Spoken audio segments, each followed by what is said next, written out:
Ah, zombies. That's what you would say if there was a zombie apocalypse. Well, this isn't a zombie apocalypse. This is an infected apocalypse. See? No zombies. Infected. Anyways, Left 4 Dead is a game released in 2008, developed by Turtle Rock Studios and published by Valve. The game received highly positive reviews for its great co-op gameplay and its world building. But I ask today, does it hold up as well as it did then? Do zombies really exist? Why does my dad look vaguely like Francis? Let's take a look.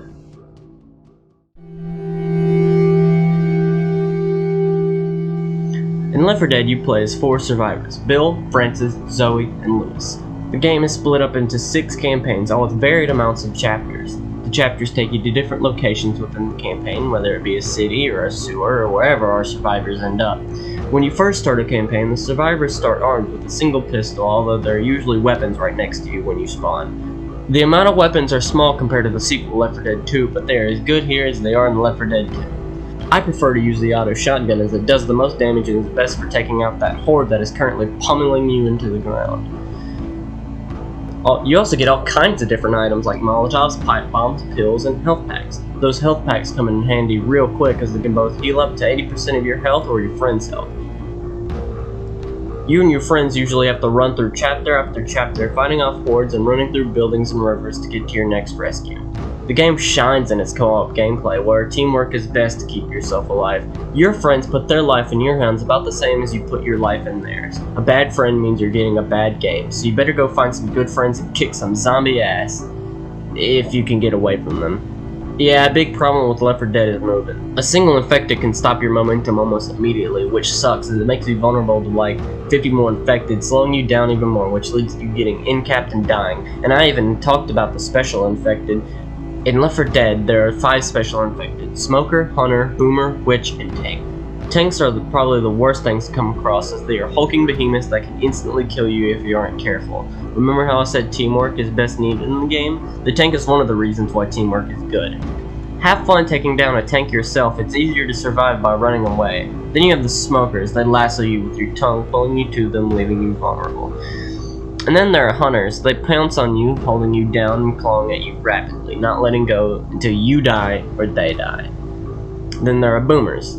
They vomit on you, calling all the common infected to the person that got spewed on, and then they also explode. It's this barrage of zombie after zombie that keeps you on your toes, and then breaks all your legs, ceasing all movement as you cry out on pain and get pilled to death. It's fun, but soon enough they stop being a threat and start being an annoyance.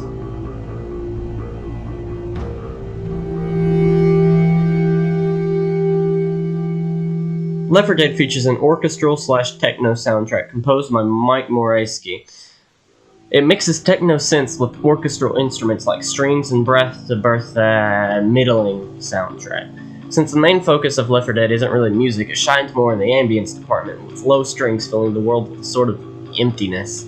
I don't know how you feel something with emptiness, but they did it here. The ambience makes you feel like there's something right around the corner, waiting to kill you.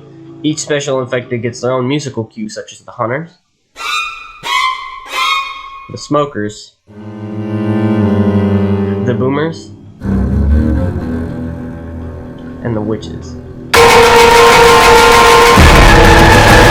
The tank doesn't get a musical cue, but rather gets a track that, in my opinion, fits the velocity of the situation, with those instruments detailing a fight you're probably not gonna survive.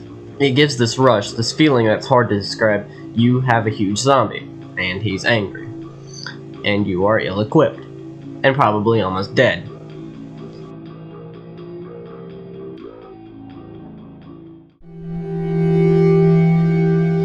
Left 4 Dead shows a dark gray world, one that is desolate, empty, and probably also on fire. You can see Mercy Hospital in the distance, getting closer as you move along until you actually reach the hospital. In the first chapter of Death Toll, you come up on a hill which is lit up and you can clearly see the safe house ahead, which shows that you have reached your destination. It's these subtle choices that provides a great sense of direction thanks to these graphics. Oh, and for 2008, these graphics still look pretty good. They look convincingly real, even if the Source engine was getting a bit old by this point, and it's a wonder it looks this good, considering this is far from the most you can do with Source engine. Have you seen Black Mesa? The game looks gorgeous for such an outdated engine. But there are some parts that are a bit too gray. You can barely see anything without your flashlight, so you best keep it on you at all times. But watch out for witches. They hate flashlights.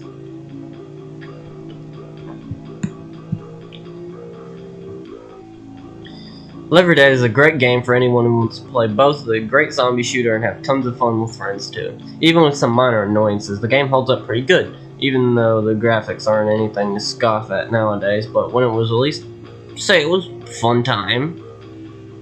Final rating, 7.5 out of 10.